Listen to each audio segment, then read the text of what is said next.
Gravity edutech के इस digital कक्षा में आपका स्वागत है। आज ये वीडियो हम लोग नीलिट के ट्रिपल सी एग्ज़ाम के पर्पज़ से बनाने के लिए जा रहे हैं और ये सीरीज़ डेली बढ़ता हो जाएगा। हर एक दिन एक वीडियो आपको यहाँ पर देखने के लिए मिलेगा।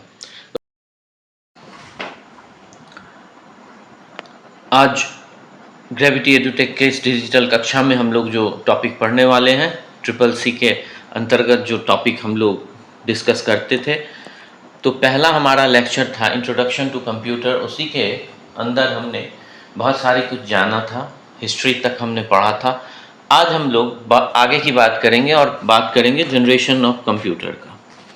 तो यहाँ से भी हमारे पास बहुत सारे क्वेश्चंस बनते हैं।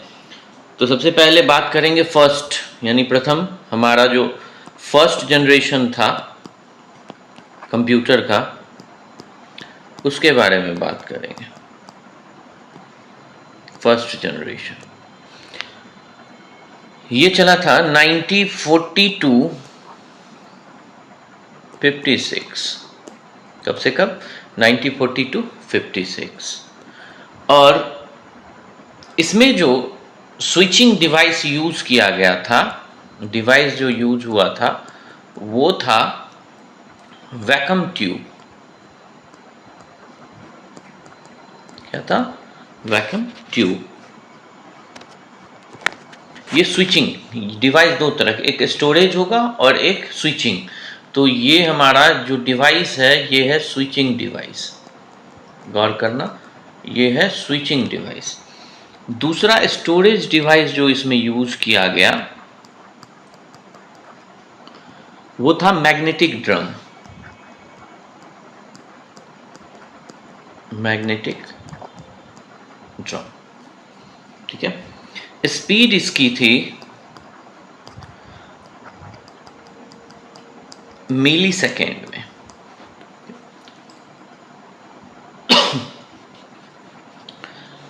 तो मुख्य रूप से अगर हम लोग देखें तो हमारा ये जो अभी तक देखने को मिला है उसमें दो तीन बातें। सबसे पहले तो आपको ये याद रखना होगा कब से कब ये जनरेशन चला। स्विचिंग जो डिवाइस था वो क्या था? हमारा वैक्यूम ट्यूब था। मैग्नेटिक ड्रम में हमने इसे स्टोर किया था और मिली सेकेंड में इसका स्पीड था। नेक्स्ट जो थिंग्स इसमें हम लोगों को देखने हैं वो है कि ये कौन सा ऑपरेटिंग सिस्टम यूज़ करता था, ठीक है। तो अब हम लोग उसकी ओर बढ़ते हैं कि ऑपरेटिंग सिस्टम कौन सा यूज़ इसमें आता था।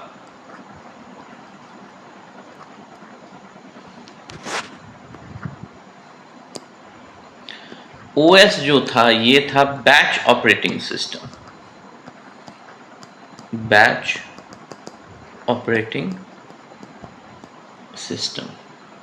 लैंग्वेज जो था वो भाषा, ये था इसका बाइनरी, मतलब बाइनरी लैंग्वेज में। तो इसको हम लोग मशीन लैंग्वेज भी कहते हैं, मशीन लैंग्वेज, ओके।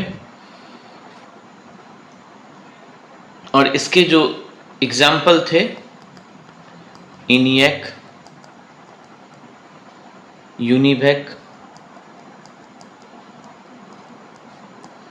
M1 यानी मार्क 1, ऐसे ही बहुत सारे इंपॉर्टेंट हमने लिख दिया, ठीक है। तो यहाँ पर हमारा फर्स्ट जनरेशन कंप्यूटर की जो मुख्य इंपॉर्टेंट फैक्ट्स, इंपॉर्टेंट थिंग्स थे वो हमने यहाँ पे जाना। अब हम लोग बढ़ते हैं सेकेंड जनरेशन की ओर। एक एक करके हम लोग सारे जनरेशन्स देखेंगे।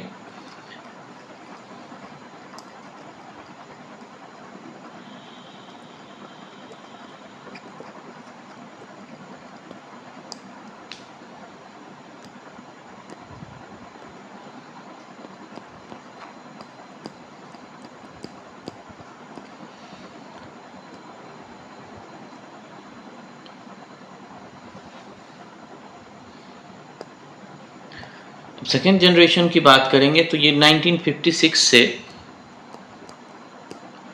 ये चला था 63, मतलब 1963 के। इसमें स्विचिंग डिवाइस और दूसरा हम लोग लिख लेते हैं स्टोरेज डिवाइस, ठीक है। इसमें स्विचिंग डिवाइस था ट्रांजिस्टर,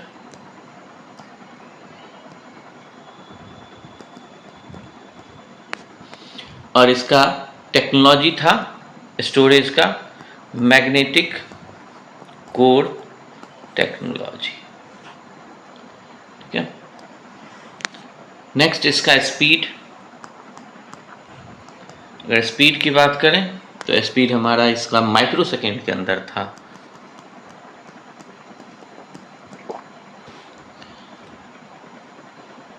और ओएस की अगर हम बात करें, ऑपरेटिंग सिस्टम की बात करें, तो ये था मल्टीटास्किंग,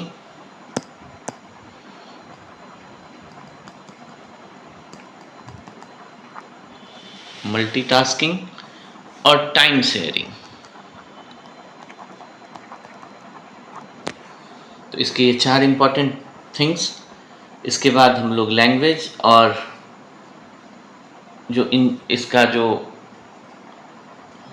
यूज हुआ था, तो अगर यहीं पे मैं लैंग्वेज भी डिफाइन कर दूं तो इसका लैंग्वेज था भाई, ध्यान देंगे यहीं पे मैं लिख दे रहा हूँ,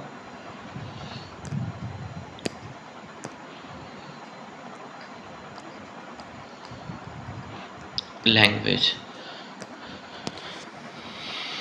इसमें जो लैंग्वेज यूज हुआ था, असेंबली लैंग्वेज यूज हुआ था, असेंबली लैंग्वेज।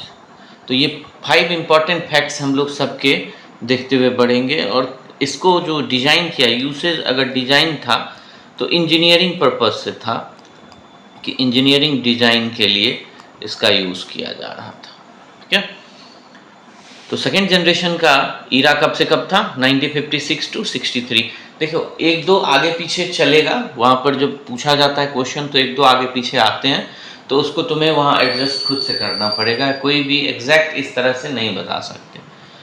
स्विचिंग डिवाइस की अगर हम बात करें तो इसमें ट्रांजिस्टर यूज हुआ, मैग्नेटिक कोड टेक्नोलॉजी इसमें स्टोरेज डिवाइस के तौर पे यूज हुआ था, और स्पीड इसका माइक्रोस, पिछले वाले का मिली, multitasking and time sharing operating system इसमें था, और असेंबली लैंग्वेज को ये फॉलो करता था।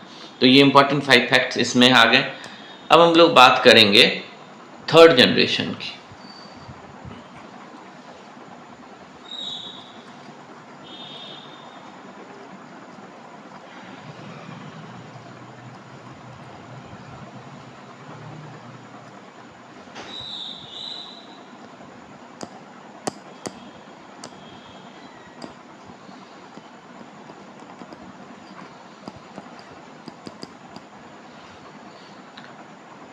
थर्ड जनरेशन का ईरा था हमारा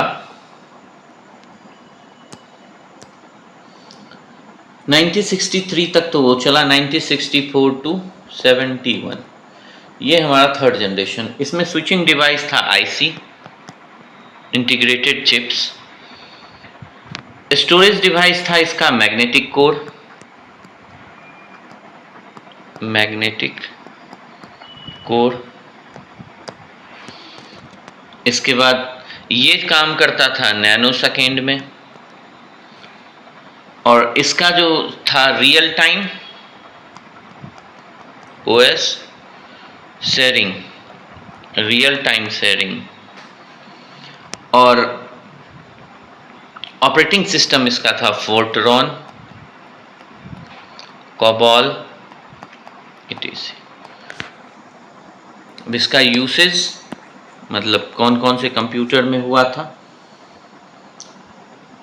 IBM सिस्टम का 360, IBM 360, उसके बाद NCR 26500, NCR, इन सारे में इसको यूज किया गया था। ठीक है।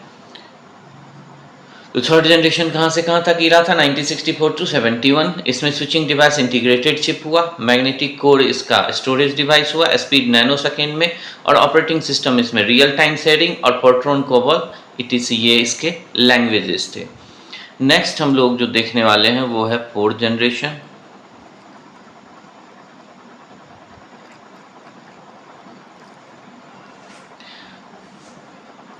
फोर्थ जनरेशन में ध्यान देने की बात है कि यहाँ से जो हम लोगों का ईरा स्टार्ट होने वाला है, ये कुछ मूव बहुत फास्ट करने वाला है। और वैसे आईसी थर्ड ईरा में ही आ गया था, थर्ड जनरेशन में ही आ गया था।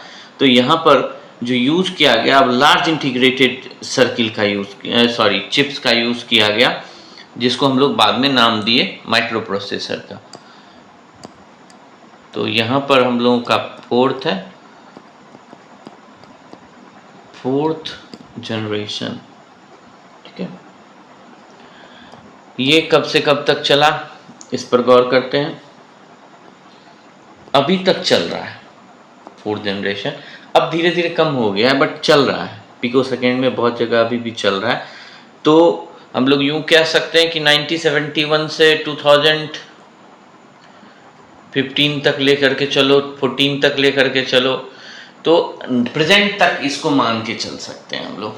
ठीक है, तो इसका कोई अभी है नहीं, कहीं कहीं यूज अभी भी चल ही रहा है इसका। तो इसमें लार्ज इंटीग्रेटेड सर्किल LIC इसको कहा जाता है, इसका यूज हुआ। और इसी को हम लोग कहते हैं माइक्रो प्रोसेसर। बहुत छोटा कर दिया गया LIC। स्टोरेज डिवाइस था सेमीकंडक्टर। क्या था? सेमीकंडक्टर, या इसको विंचेस्टर डिस्क भी कहा जाता था। Semiconductor, Winchester disk. तो सेमीकंडक्टर मीन्स मेमोरी, जो मेमोरी हम लोग यूज करते हैं वो सेमीकंडक्टर का बना होता है। इसके बाद स्पीड इसका था पिको सेकेंड, और ऑपरेटिंग सिस्टम टाइम शेयरिंग में, लेकिन साथ ही साथ GUI था, ग्राफिकल यूजर इंटरफेस। ठीक है, तो यहां पर लैंग्वेज जो यूज हुआ था वो हुआ था फोर्ट्रॉन ही, लेकिन अपडेटेड था, 77 नाम था उसका। इसके बाद पास्कल, ADA, ये लैंग्वेजेस यूज हुए थे यहाँ पे भाई। कोबोल 74 भी था यहाँ पे, कोबोल 74। ठीक, अब इसका जो था IBM का ही PC था पहला। ठीक है, एप्पल भी निकाला था इसमें, एप्पल 2 करके। फिर इंटेल अपना चिप निकाला 4004। ये सब जो है इस ईरा में आया। ठीक है, तो फोर्थ जनरेशन 1971 टू प्रेजेंट क्या हो गए? स्विचिंग डिवाइस क्या हो जाएगा? LIC micro processor. Storage device semiconductor memory या विंचेस्टर डिस्क, इसका पिको सेकेंड हो जाएगा। Speed, operating system time sharing GUI, language हमारा फोर्ट्रॉन 77, पास्कल, ADA या कोबोल 74। यूज हुआ IBM PC में, एप्पल में और इंटेल पे। जो नाम याद रखने वाले होते हैं वही हम लोग बात करते हैं, फालतू के इतने हम नाम यूज नहीं करते। अब बात करते हैं नेक्स्ट जनरेशन, यानी हमारा फिफ्थ जनरेशन। फिफ्थ जनरेशन जो स्टार्ट हुआ, ये हमारा अभी जो AI का दौर चल रहा है, इसको हम लोग मान सकते हैं कि ये हमारा क्या हो जाएगा? फिफ्थ जनरेशन, मतलब प्रेजेंट डे को मान लो, प्रेजेंट डे। तो फोर्थ फिफ्थ अभी के हिसाब से हम लोग के यहाँ चल रहा है। तो फोर्थ फिफ्थ में एक बात तो कॉमन है कि ये भी लार्ज इंटरफेस यूज, ये इंटीग्रेटेड चिप यूज करेगा। अब माइक्रो प्रोसेसर तो यूज होगा ही, साथ ही साथ एक बड़ी बात यहाँ पे ये देखने को हम लोगों को मिलेगी कि भाई स्टोरेज डिवाइस में अब हम लोग SSD भी यूज करने लगे हैं। तो SSD के बारे में भी अब वहाँ पर मेंशन करना होगा। तो स्विचिंग डिवाइस यहाँ पे हम लोग कह सकते हैं अब हमारा बदलने वाला है। स्विचिंग डिवाइस हो जाएगा हमारा VLIC, very large integrated circuit. ठीक है, स्टोरेज डिवाइस की बात करें तो ऑप्टिकल डिस्क, SSD और भी बहुत सारे स्टोरेज डिवाइस जो होंगे। स्पीड इसका, अब देखो स्पीड यहाँ हम लोग पिको से भी आगे जा सकते हैं। तो पिको तो रहता ही है, तो स्पीड हमारा पिको से ग्रेटर कर लो। ठीक है, पिको सेकंड से ऊपर ही रहेगा। ऑपरेटिंग सिस्टम तो बहुत सारे हो गए हैं, तो इसको हम लोग कह सकते हैं कि नॉलेज और GUI ही है ये, इंफॉर्मेशन प्रोसेसिंग सिस्टम। लैंग्वेज इसमें मशीन लैंग्वेज होता है,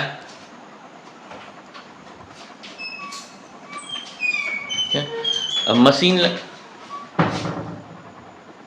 मशीन लैंग्वेज जो है इसकी हम लोग बात करेंगे। तो अब इसका यूज़ AI में, रोबोटिक्स में, इन सबों में होने लगा है। तो मेनली हम लोग 5th जनरेशन की जब बात करेंगे तो ये प्रेजेंट डे में हमारा 5th जनरेशन चल रहा है। और स्विचिंग डिवाइस इसका VLIC होगा, ऑप्टिकल डिस्क इसका स्टोरेज होगा, SSD आज के ज़माने में चलना स्टार्ट हो गया। इसके बाद इसका जो पिको सेकेंड से ज़्यादा स्पीड होता है, पिको सेकेंड तो होगा ही होगा क्योंकि LIC यूज हुआ है, तो पिको सेकेंड उससे भी स्पीड बढ़ गया है। नॉलेज इन्फॉर्मेशन बेस्ड इसका जो ऑपरेटिंग सिस्टम होगा। लैंग्वेज इसका मशीन लैंग्वेज है। तो इसके अलावा अगर हम बात करेंगे कि यूज कहाँ होता है, तो AI में यूज है और रोबोटिक्स में। तो ये हमारा टॉपिक है जनरेशन ऑफ कंप्यूटर, ठीक है। तो हम लोग जनरेशन ऑफ कंप्यूटर में आज जो टॉपिक हमने कवर किया है वो इसमें इतना ही हम लोग रखेंगे। नेक्स्ट वीडियो में हम लोग पढ़ेंगे कंप्यूटर के प्रॉपर्टीज़ के बारे में। तो एक एक करके हर एक दिन एक एक टॉपिक को हम लोग कवर करते हुए CCC का एग्ज़ाम। अगर आप इस वीडियो को देखते हो तो मैं आपको गारंटी तो नहीं ले सकता, लेकिन इतना बता सकता हूँ कि आप अच्छे स्कोर करके CCC में आओगे। CCC या किसी भी तरह के एग्ज़ाम में अगर आप ये सारी इन्फॉर्मेशन लेकर के जाते हो तो आपके लिए हेल्पफुल होगा। इस वीडियो में इतना ही। अगर आपको ये वीडियो पसंद आया हो तो लाइक करें, हमारे इस वीडियो को अपने दोस्तों के साथ शेयर करें। अगर आप हमारे इस चैनल पे नए हो तो सब्सक्राइब करें, साथ ही साथ बेल आइकन प्रेस करें ताकि नए वीडियो अपलोड होते ही आपको उसका इन्फॉर्मेशन मिले और आप इसका फ़ायदा उठा सको। बहुत बहुत धन्यवाद। जय हिंद।